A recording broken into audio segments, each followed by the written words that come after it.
रूस के पड़ोसी जॉर्जिया का चुनाव परिणाम रूस और पश्चिमी देशों की जंग का एक और मैदान बन गया है। देश की राष्ट्रपति खुद सड़क पर उतर गई हैं, जिसके बाद जॉर्जिया की सड़कों पर विद्रोह का सैलाब नजर आ रहा है। किसी देश के चुनावी नतीजों के खिलाफ वहां की राष्ट्रपति ही धरने पर बैठ जाएं, ऐसी तस्वीरें शायद ही पहले कभी आई होंगी। लेकिन रूस के पड़ोसी देश जॉर्जिया में पिछले 4 दिनों से राष्ट्रपति सलोमी जुराबिशविली चुनावी नतीजों के खिलाफ धरने पर बैठी हैं। उनका आरोप है कि रूस के दखल और हेराफेरी से चुनावों में रूस समर्थित दल की जीत हुई है, जबकि देश की 80% जनता रूस के खिलाफ है। जॉर्जिया में चुनावी नतीजों पर इस घमासान की एक बड़ी वजह यह भी है कि इस बार विपक्ष सरकार के खिलाफ एकजुट होकर मैदान में उतरा था, लेकिन चुनावी नतीजों में वो सत्ता से बहुत दूर नजर आए।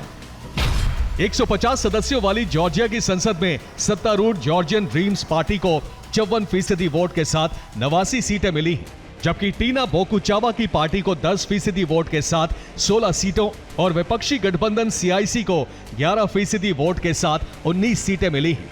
इन नतीजों को देश के राष्ट्रपति रूसी षड्यंत्र बताकर सड़कों पर उतर आई हैं और उनके साथ विपक्षी दलों के समर्थक भी सड़क पर बैठ गए हैं। जॉर्जिया में मचे इस घमासान के केंद्र में है बिजेना इवानिश्विली।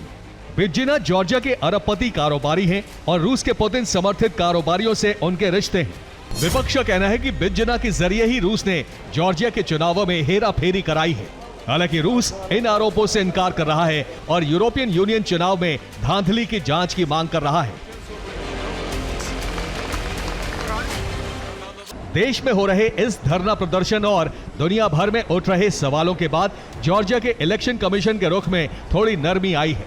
चुनाव आयोग ने ऐलान किया है कि अब जॉर्जिया के 5 सेंटर के वोटों की गिनती फिर से की जाएगी, ताकि चुनावों पर उंगली उठाने वालों को जवाब दिया जा सके।